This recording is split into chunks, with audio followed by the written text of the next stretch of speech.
Well, I did a little sample of the potatoes in the big garden. I've been eating out of that home garden, and those potatoes are dying down. They're coming to the end of their growing. These have still got some to grow, but I've got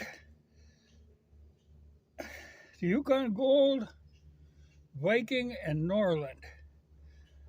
Now, Yukon Gold, I've noticed this before. I mean, they're a good potato, but I don't get near the production out of them. I will have to say, as a kind of a caveat, these are from the end plants in a row on the high end of the garden, so they probably were drier, you know. But five really don't do it. Though they're, like I said, they're a good potato. It just they leave something to be desired production wise. Now these Vikings, there's very little uniformity in them. Both in the size. I mean, there's a lot of small potatoes mixed in, though, like I said, they still have time to grow. And the one thing about the Viking is they are a very irregularly shaped potato. They're kind of a bugger to peel.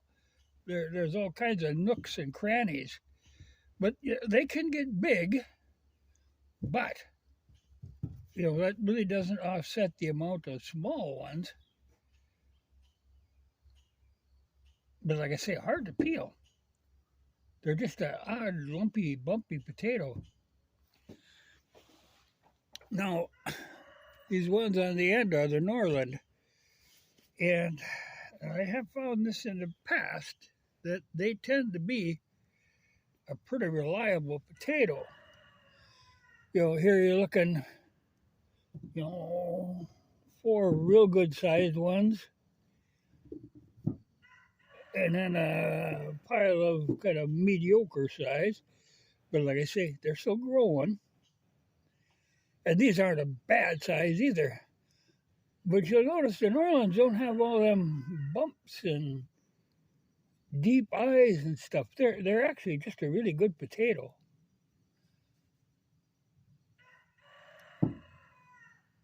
But I always try to plant a variety. You hate to get stuck and then have a problem with one variety. My brother always plants a lot of the Yukon Gold. He claims they keep better. I really haven't had a problem with the Norland or the Viking keeping. Potatoes keep pretty well if you keep them out of the sun and keep them cool and dry.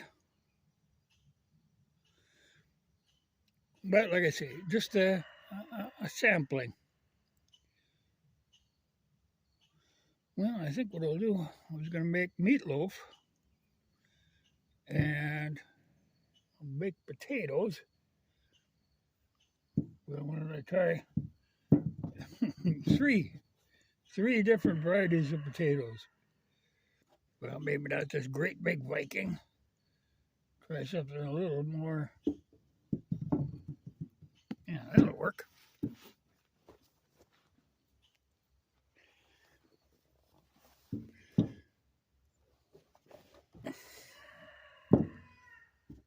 That'll go with the meatloaf. But I do like those Norlands.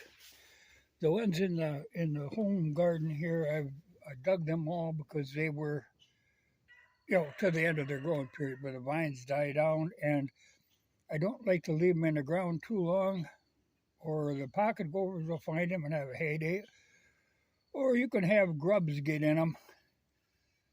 I haven't had a problem with grubs at all this year, and very little trouble with pocket gophers, but I don't trust them. They can start nibbling away pretty quickly, and they'll just wipe out a plant and move to the next plant. But I'll run a test on these, bake 3 of them. But it's hard to beat New Orleans. You know, they're just a really good potato. I don't know what the advantage of these Vikings would be, and I don't plant them every year. Just once in a while, I'll try them again. You know, I don't know if they're supposed to be able to survive a cold growing season better, or, but like I say, they're very irregular and varied in size. Now these are all right. A lot of times I'll take these small ones like this and can them. You know, it takes a pressure canner, but you peel them and you parball them, peel them, and can them. But the Yukons, I have never had a really good crop of Yukons. But they're a good potato. But production wise, boy, it's hard to beat New Orleans.